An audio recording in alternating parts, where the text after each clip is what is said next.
Pagination occurs on e-commerce websites because of the large number of items that have to be segmented across multiple paginated pages, which are also called component pages.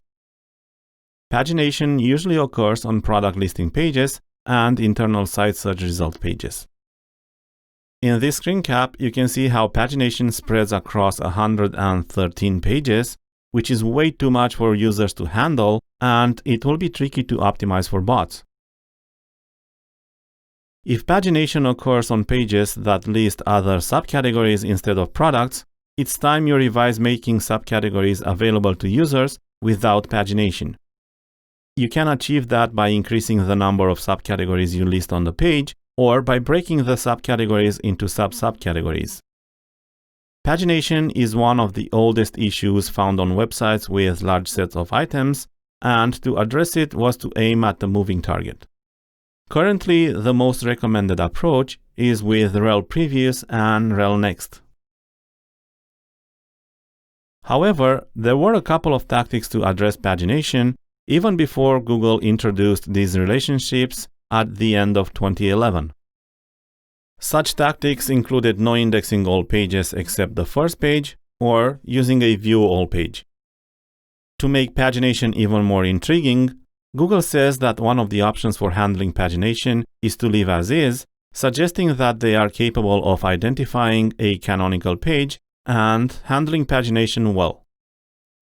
However, anything you can do to help search engines better understand your website and crawl it more efficiently is advantageous. The question is not whether you need to deal with pagination, but how to deal with it. From an SEO perspective, a simple functionality such as pagination can cause serious issues with search engines' ability to crawl and index your site content. Let's take a look at several concerns regarding pagination. Crawling issues. A listing with thousands of items will need pagination, since a huge listing like that will not help either users or search engines. However, pagination can screw up a flat website architecture like nothing else. For instance, in this screenshot, it may take search engines about 15 hops to reach page 50 of the series. If the only way to reach the products listed on page 50 is by going through this pagination page by page, those products will have a very low chance of being discovered. Probably those pages will be crawled less frequently, which is not ideal. In this pagination scenario, there are missing pages in the series, so bots can jump from page 1 straight to page 4, and that's why they can reach page 50 in about 15 hops. The odds that Googlebot will hop through paginated content to crawl the final pages decreases with each page in the series, and more significantly at page 5. This is a screenshot from an experiment on pagination. As you can see, Google crawls component pages 6 to n far less frequently. The experiment concluded that the higher the page number is, the less probability that the page will be indexed. On average, the chance that the robot will crawl to the next page of search results decreases by 1.2 to 1.3% per page. If you have a large number of component pages, find a way to add links to intermediary pages in the series. Instead of linking to pages 1, 2, 3, and 4, and then jumping to the last page, add links to multiple intermediary pages. In our previous example, we can break the series into 4 parts by linking to every 20th page in the series. Why did I choose to link to every 20th component page? It's because I wanted to break the pagination in 4. The fewer component pages you have in the pagination, the fewer chunks you will use. For example, if you have 10 component pages, you will list links to all of them. If you have 50, you will divide by 2. 100 will be divided by 4, and 200 will be divided by 8, and so on. So now the pagination may look like this. Just make sure the navigation on each page in the series makes sense for users. Once you have made changes to pagination, you can assess the impact after a week or 2. Additionally, you can use your server logs to determine Google's bot behavior before and after you have made updates to pagination. Duplicate metadata. While the products listed on pages 2 to n are different, very often each component page has the same page title and meta description across the entire series. Sometimes even the copy of the SEO content is duplicated across the pagination series, which means that the index page will compete with component pages. In many cases, this duplication is due to the default CMS configuration. Consider the following to avoid or improve upon this. Create custom, unique titles and description for your index page. Write boilerplate titles and descriptions for pages 2 to n. For instance, you can use the title of page 1 with some boilerplate appended at the end. Don't repeat the SEO copy from the index page on component pages. Adding this uniqueness to your titles, descriptions, and copy for the entire series may not have a huge impact on rankings for pages 2 to n, but doing this helps Google consolidate relevance to the index page.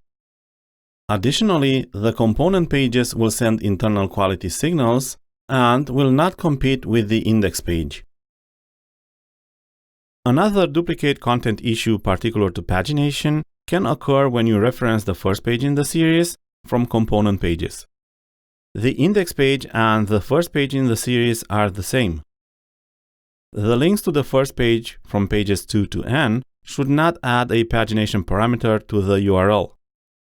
Instead, the link to page 1 should point to the category index URL, which is mysite.com/category. Ranking signals dispersion. Sometimes, because component pages in the pagination series get linked internally or from external sites, they may end up in the SERPs. In such cases, ranking signals are dispersed to multiple destination URLs instead of to a single consolidated page. If we look at how PageRank flows, according to the first paper on this subject, then component pages seem to be PageRank black holes, especially those not linked from the first page in the series. Let's see how PageRank flows on a View All page and several paginated series. For our purposes, we will split the PageRank between only the component pages. This assumes that all the other links are the same on all pages. This scenario is for a listing with 100 items on a PageRank 4 page. Due to the decaying factor, this listing page will send only 3.4 PageRank points to other pages. Each of the 100 items listed on the View All page will receive 0.034 PageRank points. We will split the same listing into 10 pages in a paginated series, listing 10 items per page. We will also have links to component pages 1, 2, 3, 4, 5, and 10. For the first page, we will have the following metrics. Its PageRank is 4, which is the same as the View All page, and the amount of PageRank that can flow to all other links is 3.4 PageRank points. The total number of links is 16, 10 links for items plus 6 links for pagination URLs. Each item and pagination URL receives 0.213 PageRank points. The 10 items on the first page of pagination receive about 6 times more PageRank than items on a View All page. The second page has these metrics. Its PageRank is 0.213, and the amount of PageRank that can flow further to all other links is 0.181. The total number of links is still 16, 10 links for items, plus 6 links for pagination URLs. Now each item and pagination URL receives 0.011 PageRank points. The 10 items on the second page receive 3 times less PageRank than the items listed on the View All page. If a component URL is not present on the first page in the series, then the amount of PageRank that flows to items linked from page 6 is incredibly low. This PageRank is 0.011, and the amount of PageRank that can flow further is 0.0096. The total number of links is 16, 10 links for items plus 6 links for pagination URLs. Each item or pagination URL receives 0.0006 PageRank points. This means that the items on such pages will receive about 56 times less PageRank than the items listed on the View All page. This screenshot depicts how PageRank changes when you change the number of items on each component page. If you are a pro member and you are interested in playing with this model, you can download the sample file from the resources section of the course. This analysis suggests that the items listed on the first page in a pagination series receive significantly more PageRank than those listed on component pages. The fewer links you have on the first page, the more important they are and the more PageRank they receive. If the link to a paginated page is not listed on the series index page, it receives significantly less PageRank. Items listed on pages 2 to n receive less PageRank than if they were listed on a View All page. The exception is when they receive a lot of internal or external links.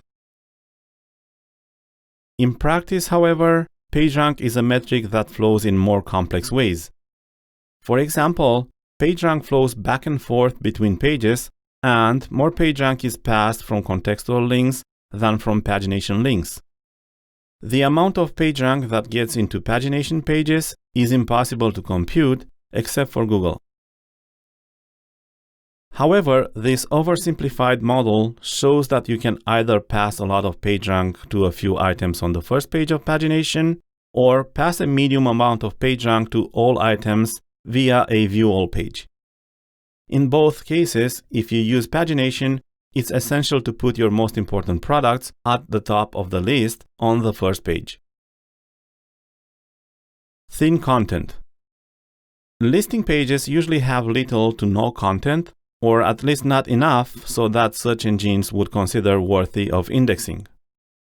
Except for product names and some basic items information, there's not much text in there. Because of this, Panda filtered a lot of listing pages from Google's index. Questionable usefulness.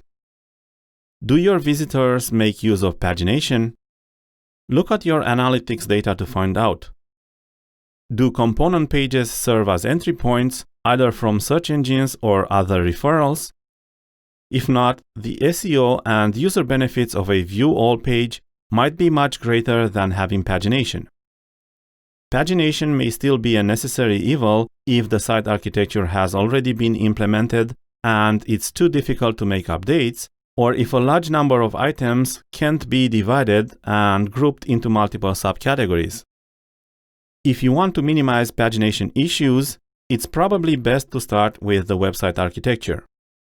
You can avoid some challenging user experience, IT, and SEO issues by doing so.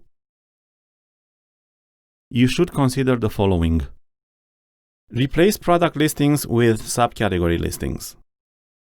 For example, on the men's clothing category page in this screenshot, instead of listing more than 2,000 products, you can list subcategories such as athletic wear, belts and suspenders, casual shirts, and so on.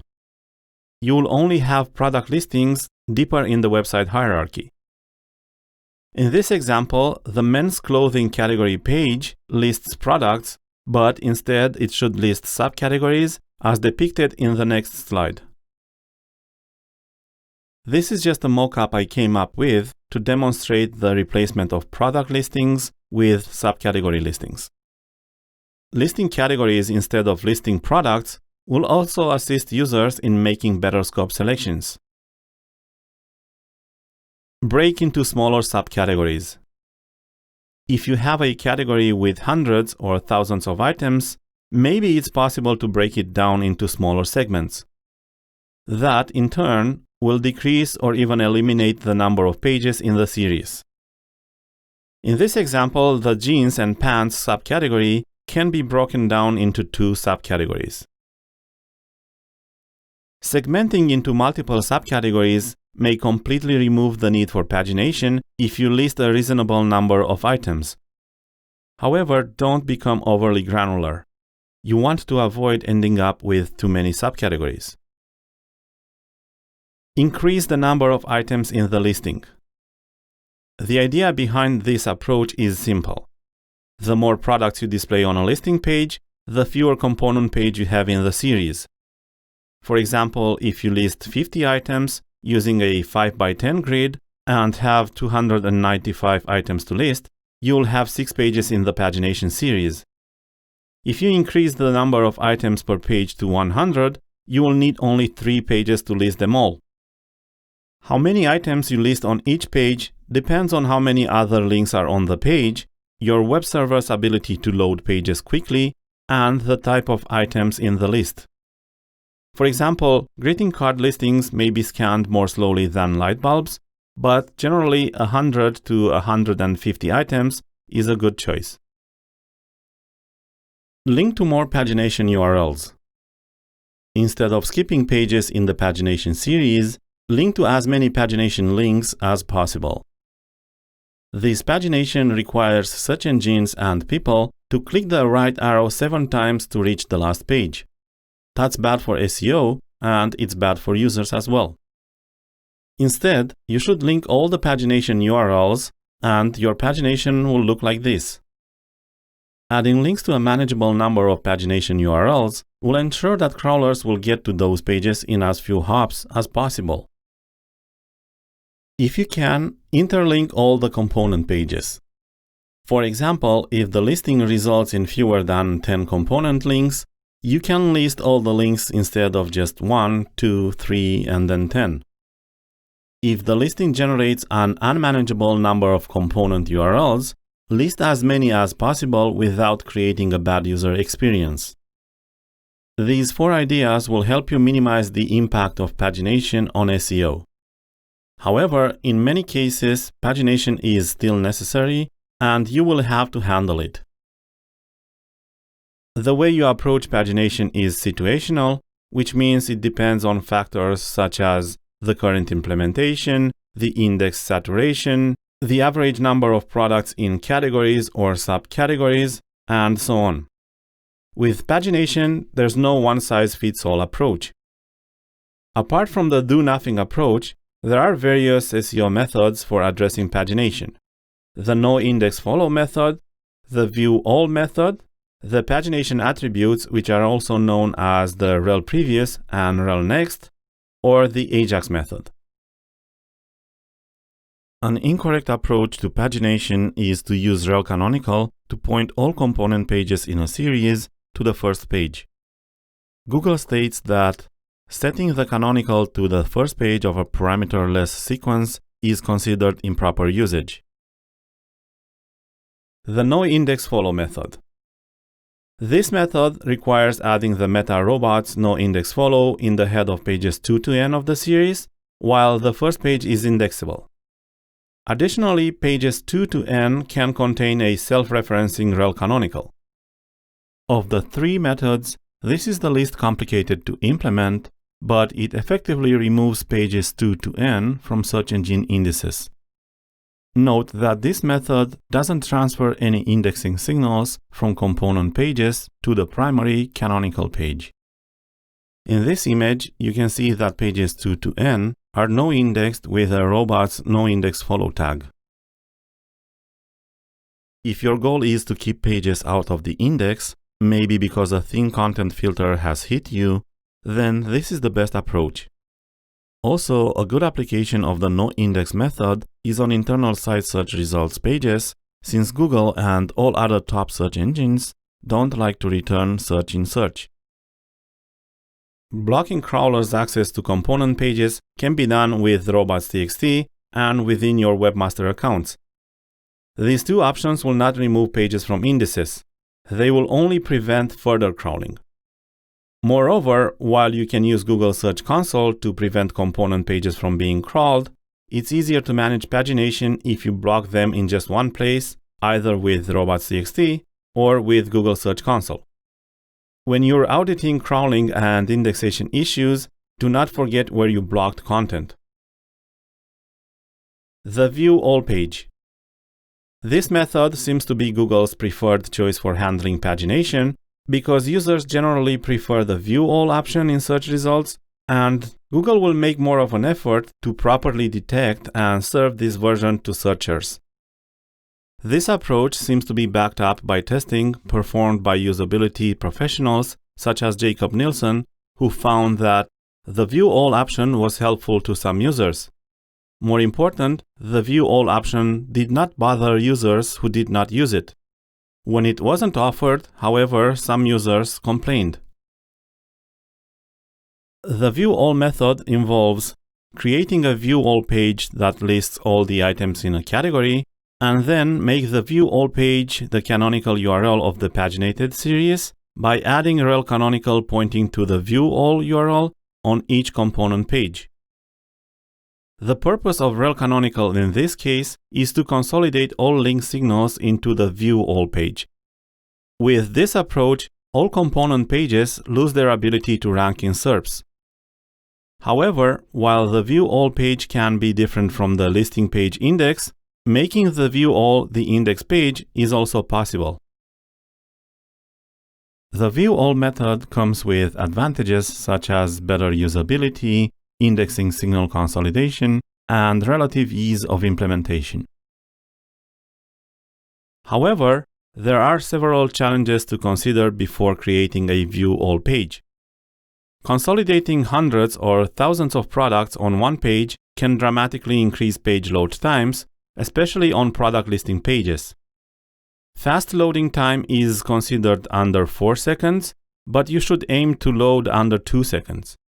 Use progressive loading to make this happen. A View All page means having hundreds or thousands of links on a single page because it has to list all the items listed in the component pages. While the compensation may be the consolidation of indexing signals from component pages to the View All page, we don't have any official clues on how search engines will assess such a large number of links on the View All page. Sometimes you don't want to remove all other component pages and push the View All to be listed in SERPs. If you would like to surface individual pages from the pagination series, you should use the rel next and rel previous method. Implementation is a bit more complex than for the NOINDEX method. However, it's not as complex as the pagination attributes. If you implement the View All page solely for user experience purposes, and you don't want search engines to list it in SERPs, make sure that the component pages in the series do not have a rel canonical pointing to the View All page, but rather to the first page of the pagination. Also, mark the View All page with no index. Additionally, you may want to make the View All link available to humans only using AJAX or cookie-triggered content or other methods. If you're concerned with page load times, there are ways to deliver a bare-bone version of the View All page to search engines while presenting the fully rendered page to humans on demand and without increasing load times. These implementations have to take into consideration progressive enhancement and mobile user experience. For more information on the subject of progressive enhancement, refer to the link at the bottom. However, nowadays you should be looking into progressive web apps and accelerated mobile apps rather than complicating things with delivering different resources to bots versus humans. While depagination can work for websites that have a reasonably low number of items in their listings, for websites with larger inventories, it may be easier to stay with user-friendly pagination that limits the number of items. From a usability standpoint, typically this upper limit should be around 100 items, though it can be more or less depending on how easy it is for users to scan items and how much a long page impacts the response time. Another method for handling pagination is to use pagination attributes. This method is probably the approach that best suits most of today's e-commerce websites as it seems to generate good results without completely removing the ability of component pages to rank in search results. In the head section of each component page in the series, you use either rel previous or rel next attributes, or both, to define a chain of paginated components. The previous and next relationship attributes have been HTML standards for a long time, but they only got attention after Google pushed them. Also, keep in mind that rel previous and rel next are just hints to suggest pagination. They are not directives. Let's say you have product listings paginated into the following URLs. On the first page, which is the category index page, you would include this line in the head section. The first page contains a rel next, but no rel previous markup. Typically, this is the page in the series that becomes the hub and gets listed in the SERPs. On the second page, you will include these two lines in the head section. Pages 2 to second to last should have both rel next and rel previous markup. Note that page 2 points back to the first page in the pagination as duvet covers instead of duvet covers page equals 1. This is the correct way to reference the first page in the series, and it doesn't break the chain because duvet covers will point to duvet covers page equals 2 as the next page, and duvet covers page equals 2 will point to duvet covers as the previous page. On the third page, you will include the following markup in the head section.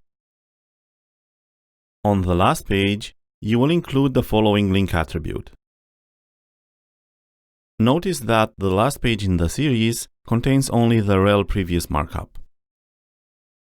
The rel previous and rel next method has a few advantages, such as component pages retain and share equity with all other pages in the series. It addresses pagination without the need to NOINDEX component pages. It consolidates indexing properties such as anchor text and PageRank, just as with a view all implementation. This means that in most cases, it's the first page to show up in Google SERPs. On-page SEO factors such as titles, meta descriptions, and URLs may be retained for individual component pages as opposed to being consolidated into one view all page. If the listing can be sorted in multiple ways using URL parameters, then these multiple ordered by views are eligible to be listed in SERPs. This is not possible with a view all approach. It's not a good idea to mix pagination attributes with a view all page. If you have a view all page, point the rel canonical on all component pages to the view all page and don't use pagination attributes. You may also self-reference component pages to avoid duplicate content issues due to session IDs and tracking parameters. Let's see how you can use rel canonical and rel previous and rel next together. Pagination attributes and rel canonical are independent concepts, and both can be used on the same page to prevent duplicate content issues.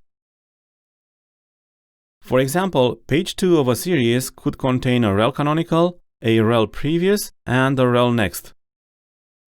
This setup tells Google that page 2 is part of a pagination series and that the canonical version of page 2 is the URL without session ID parameter. The canonical URL should point to the current component page with no sorts, filters, views, or other parameters, but rel previous and rel next should have the parameters. Keep in mind that rel canonical should be used to deal with duplicate or near duplicate content only. Use it on URLs with session IDs or URLs with internal or referrer tracking parameters. Sorting that changes the display but not the content. Subsets of a canonical page. Although rel previous and rel next seems more advantageous than the view all method from an SEO standpoint, it comes with implementation challenges. Regarding URL parameters, The rule on paginated pages is that pagination attributes can only link together URLs with matching parameters. The only exception is when you remove the pagination parameter for the first page in the series.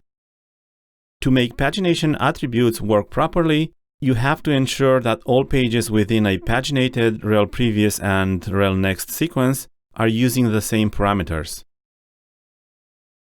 The following URLs are not considered part of the same series, since the URL for page 3 has different parameters, and that would break the chain.